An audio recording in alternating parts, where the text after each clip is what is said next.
Hello, everyone.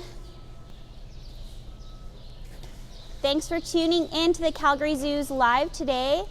My name is Cindy, and I'm here in the African Savannah.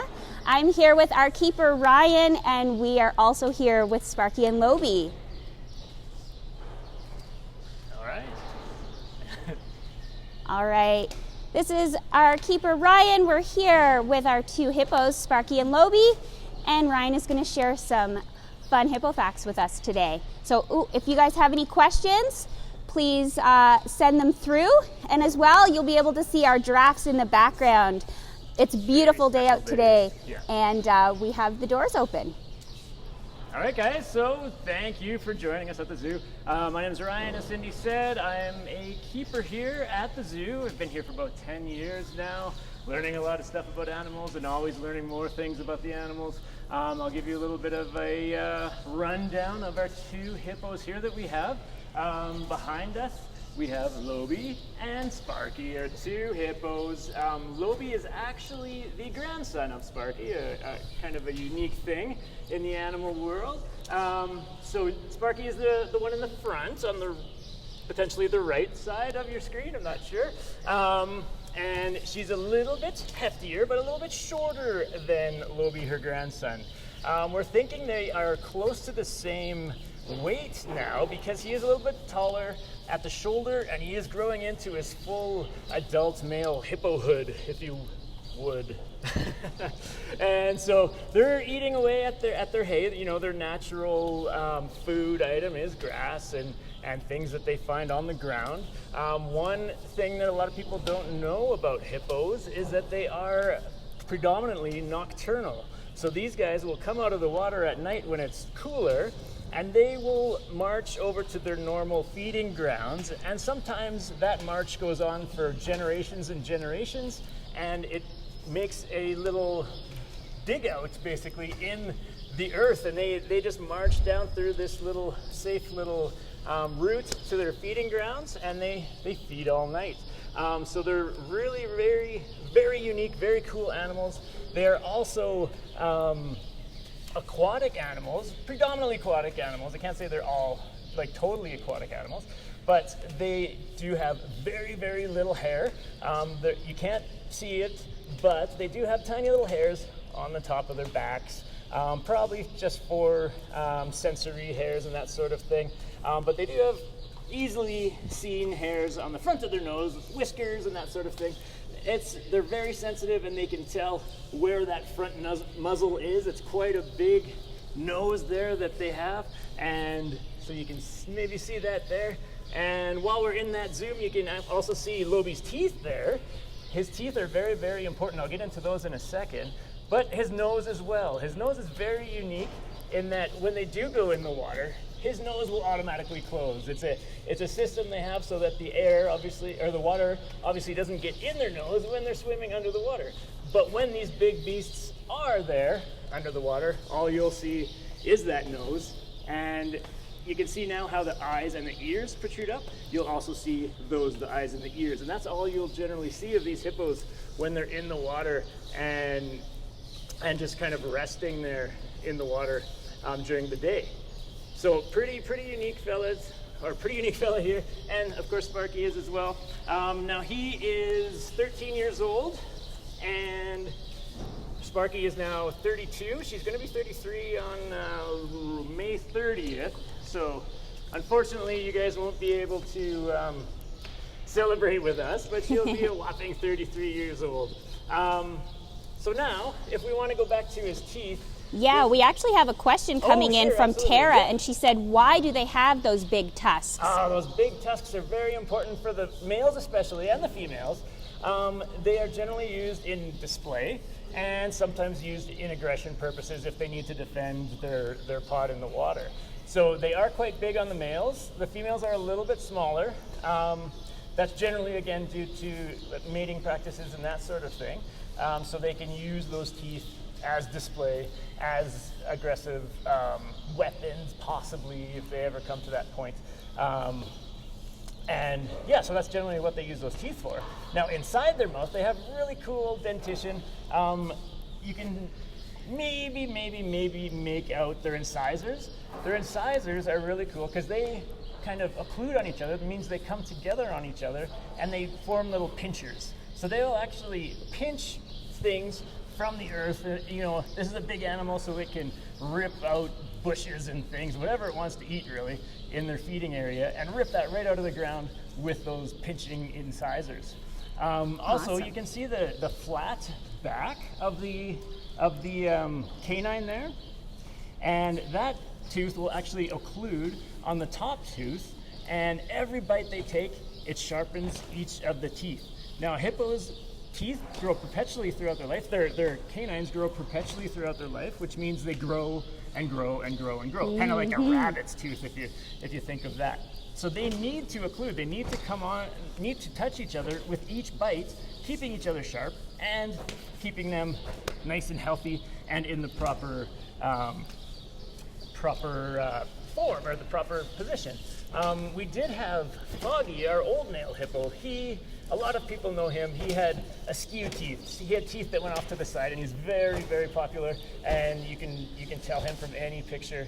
And as keepers, we had to take care of those teeth because they didn't occlude on each other, and they didn't come together. So we had to do different things, like we have a lot of dental work we do with these guys actually, and we came to the point where we actually had to cut his teeth with a little saw, which was pretty neat. It might sound pretty scary at first, but there's no vascular tissue in those teeth. There's no nerve tissue, nothing that causes any pain or issues.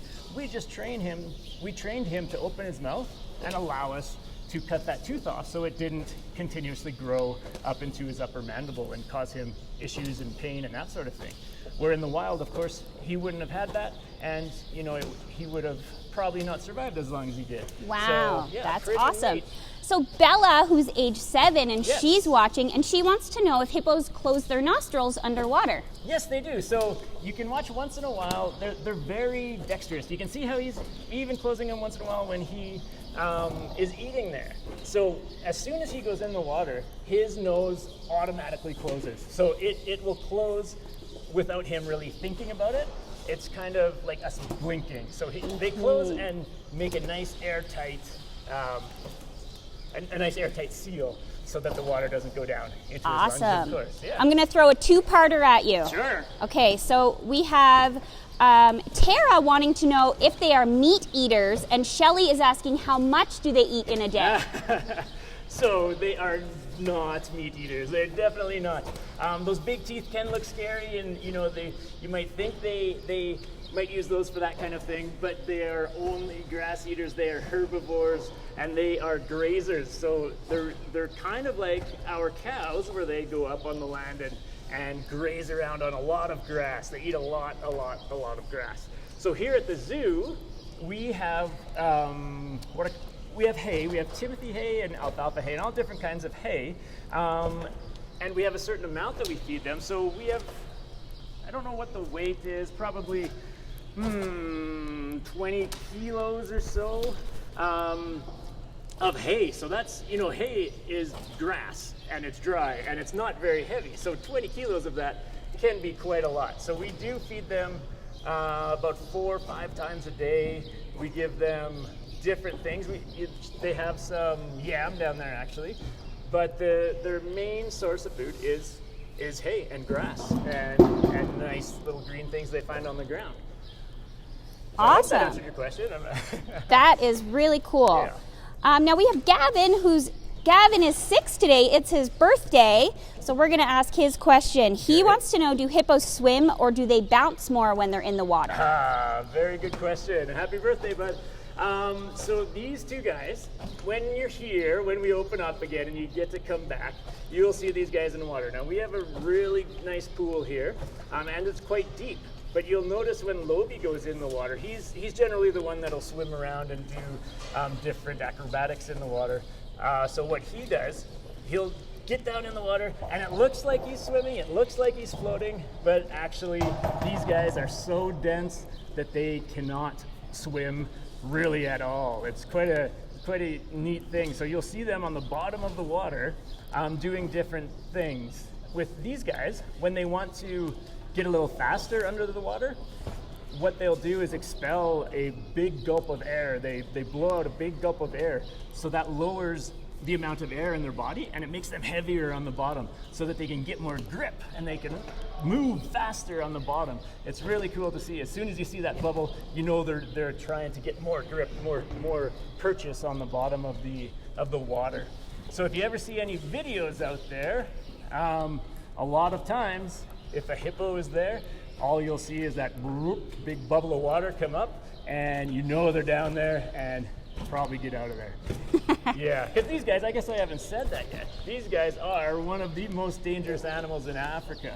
They are big, they are strong, they are fast. It's amazing how fast these guys can be. About 45 kilometers an hour. And under the water, they can actually move quite fast too with that ability to get on the ground and push themselves off. So they can really cruise wherever they want. Now, one thing, they are very fast going straight forward. They're not too quick at turning. They have a very limited ability to turn their body. They're kind of like big submarines under the water. And they can move their neck around, of course, but their bodies are pretty much stationary and go straight forward. And turning is not their forte, so to speak. So, yeah, I hope that answered some of the questions. That certainly did. And swimming and stuff. So, yeah. Graydon, who is 7 years old, Awesome. he would like to know what hippos feel like. They're quite neat, actually. If you ever get the chance to come in the back, possibly, they have really thin outer epidermal skin. So the outer layer of their skin is very, very thin, but underneath that skin, they have a really thick layer of collagen and different fibrous, a very thick layer of skin. So on the outside, very, very thin. On the inside, very, very thick. But when it's dry, it's very paper-like, and it's quite unique in how thin that outer layer of skin is. But you can push and you can feel that big layer of protective skin underneath, and it's really quite cool. Now with their mouth, I always equate it to feeling like a steak. So we have a well done steak, which is kind of the outer layer of their mouth, of their lips, and then a very rare steak on the inside. So they have very, very, very soft, very, very soft inner lips, and their lips are really quite cool because they can pick up small little items. I'll throw like peas and corn, individual peas and corn out there, and they will actually pick that up with those lips. It's an amazing thing to see these guys pick up such small items with those lips. Now their legs, they're not quite like, an elephant is quite rough and they have very different skin. Because these guys are aquatic, they do have a little bit more, a smoother skin. It's just that when it gets dry with that paper-like feel, it is quite unique in that way. Awesome. Shelly's asking, do they live in groups? Yes, they do indeed, yes. So they will live around, their watering hole. You see a lot of these animals in the wild around water, basically, because they are aquatic after all. And they will tend to stay there in the water during the day and move as a group out to feed at night. Let's go with. So we're going to walk. Lobi's the stove in the pool. You may have heard that. We lost Lobi, you guys. He decided to go for a swim, so we are going to follow. Yeah, and I actually got my coworker Jen. She's going to throw some lettuce out for the lobster. Okay, guys, we're going down by the pool. And there we go. So there goes Sparky, actually. So you can see now they're swimming, right? Well, they're not swimming. Sorry. Why did I say that? But she went straight to that rock. She went on that rock. She found purchase there. She knows something good is coming. Lobi has moved over to the far side of the rock. There he comes. And there's some lettuce coming down. Splash, splash, I'm going to go back up so you guys see if maybe they'll come up. So let's see if Sparky might do that bubble. Here we go. What is the lifespan of hippos? Well, we had Foggy, who I was talking about earlier. He survived to a great old age of 46 years old, which is a very, very, very nice age. Now in the wild, of course, it's a lot less than that, because as an animal ages, of course, they get slower, they get a little bit, they may have some problems arise, that sort of thing. And then of course, the carnivores and the animals that prey on them might have a chance at getting them. But hippos, because they are so big and so strong, and really a prime hippo, there's nothing that can handle a hippo in its prime. A big male hippo is a formidable adversary for any animal. So these guys have a long, long life. So into their 30s, they can live for sure. But in captivity, you know, we have our great veterinarian staff. We have great care of these guys. We have great water parameters and that sort of thing. We have everything that they could possibly want in this environment, and so their life is a lot longer. So 46 was a great age. You know, into the 40s is a really good age for any hippo. And Sparky turning 33 now. You know, she's getting up there, but she is showing no signs of slowing down whatsoever. She's a great specimen of a hippo. Awesome. Lisa, actually Emma, who's 6 years old, is wondering, how much do they weigh?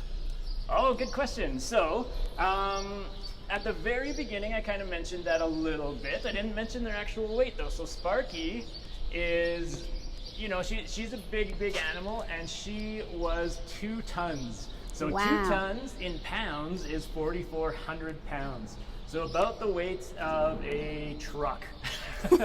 And that was, you know, a few years back. You can see, if you look at Lobi standing, it's pretty funny. It he does is a little funny. walk on his back legs, so he can't swim, he can't jump up, and he can't get that. But Lobi's getting bigger now. So Lobi is a little bit taller than Sparky. He's not as wide as Sparky, but he's a little bit taller and a little bit longer. So we believe that Lobi is actually approaching that same weight, that same grand total of about 42 to 4,400 pounds. He's becoming a big fella. So they're great big animals, and they are actually, Sparky is the biggest animal we have at the zoo right now. Wow. In weight, yeah. Colleen is wondering if we need to trim their nails at all. We do some work on their nails. She may have seen this before. So what we do in the back, we have a little area called the hugger, and in the hugger is where we do all our training. Well, not all of our training, but a lot of our training with the hippos. So Sparky will actually go in there and get a manicure, pedicure in the back. So she gets little cracks in her nails, and what we do is get her to stand there, and she does this all voluntarily. She has absolutely no problem doing it. And we address those cracks, because if we allow those cracks to continuously grow, they might cause her a little bit of pain if they get into the nail bed and in the cuticle there. So we address that. We give her a little bit of a nail trim, and we try to round out her nails so there's not as much pressure on those pressure points, and reduce those cracks as much as we can. So yes, she does get awesome. What you would call a nail trim, yeah. Bindu is wondering if they get any supplements here at the zoo. Supplements, yes. So we have biotin we give them. We give them some calcium supplements, and yeah, and that's it really for supplements. Their system is really well adapted to converting that grass into everything they need to successfully digesting what is in the grass and giving their bodies everything they need.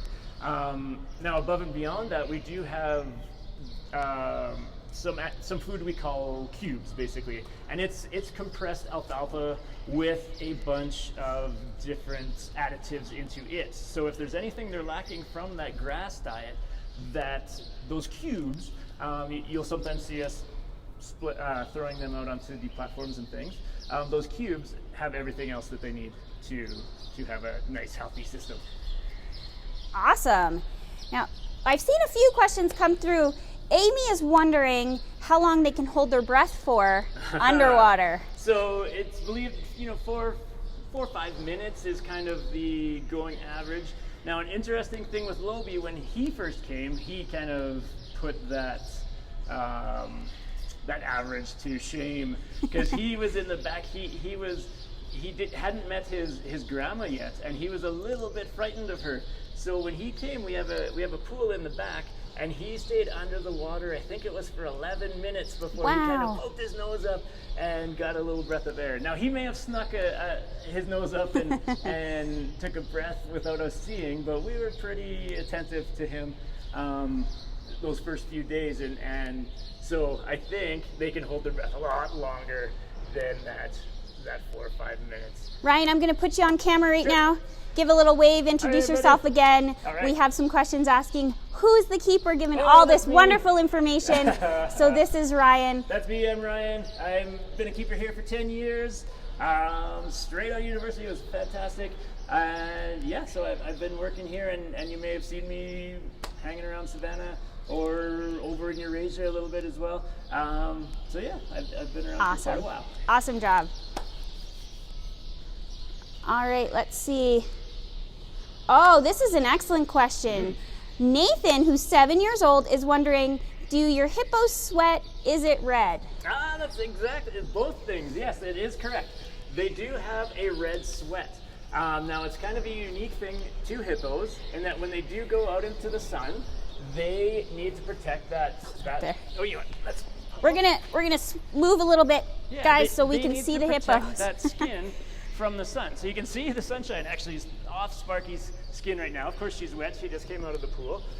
But when they get into the sun, they need to have a little bit of protection. So what they do is they have this red sweat. At the zoo here, you'll most likely see it coming from their nose. That's the most likely place to see it. Some people think that it might be blood and that sort of thing. It does have the name blood sweat in some places. It looks very dark red, but it's not blood. It's actually their sweat. So that red color will actually protect their skin and protect them from the rays of the African sun. So they do sweat and they do have red sweat. Very good. Very cool. And now we have a couple questions coming in. Jillian, her daughter, I'm assuming, Kate, 10 years old, they're wondering what it takes to become a zookeeper for hippos. Nice. For hippos? Well, zookeeping in general is a long process to get into. I myself have 2 degrees, so you do have to go to school. You do have to have post-secondary education. You have to go to university. That's a must.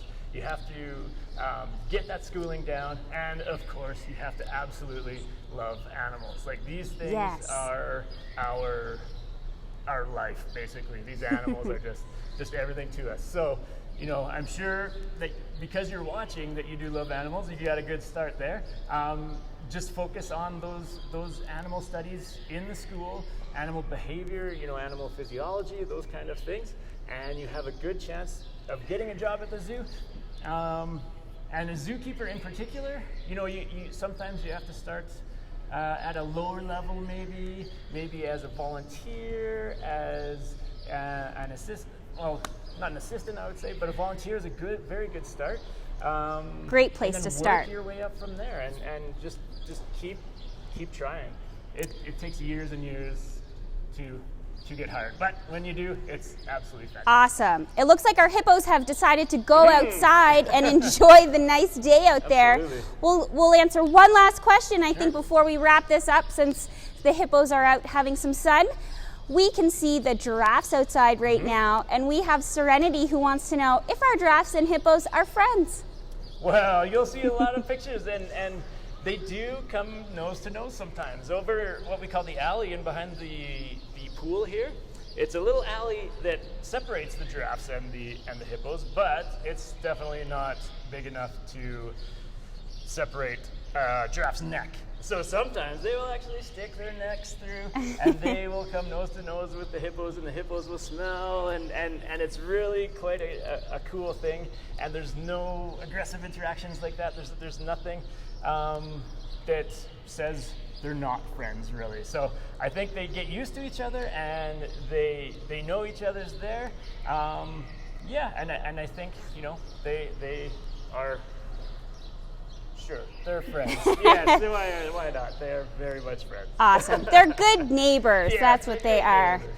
All right, everyone. Thank you so much for tuning in to the Calgary Zoo to our Hippo Live today. with zookeeper Ryan. Hi, guys. And again, my name is Cindy. We're so glad that you guys tuned in. Sorry about losing the hippos, but it's a lovely day and they wanted to go outside and have some fun. So be sure that you guys stay tuned. Later today, you're going to see our daily dose coming out on our page. Tomorrow, we have our Storytime Live, so check that out as well. And as always, thank you guys for supporting wildlife conservation. Thank you for supporting the Calgary Zoo. We do value our community so much. And if you are in a position to give, to donate, to help out the zoo, it really means the world to us. And we value all of your support. Thanks so much, everyone. Have a great day. Thanks, guys.